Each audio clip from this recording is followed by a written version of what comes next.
Hey, good morning, guys. Bryan Pekarek again from down here in Australia, here with the team from Muddy River. We just got done assembling the 12-row XD narrow transport. This will be equipped with a 1,000-gallon liquid system to be put on potentially Monday or Tuesday of next week.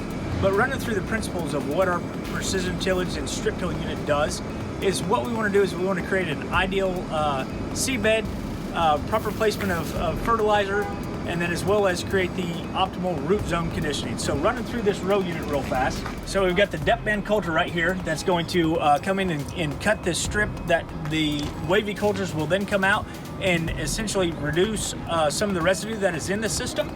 Next we have the precision tillage shank that's going to place fertilizer at depths that you prefer. This system's set up with a 2-band system, so we can place liquid at different depths throughout the soils. We can also do dry. We can also do a gas fertilizer if that's the preference for your system. Next, what we're going to do is we've got the coulters back here.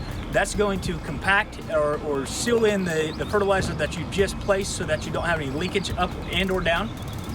Then you've got the rolling basket. We've got 3 different versions of baskets that you've got, and what that's going to do is that's going to create a nice seed bed for your planter to run through as you go through the field. But again, for more information, please contact Muddy River Ag down here in Australia, or please contact Orthman.com.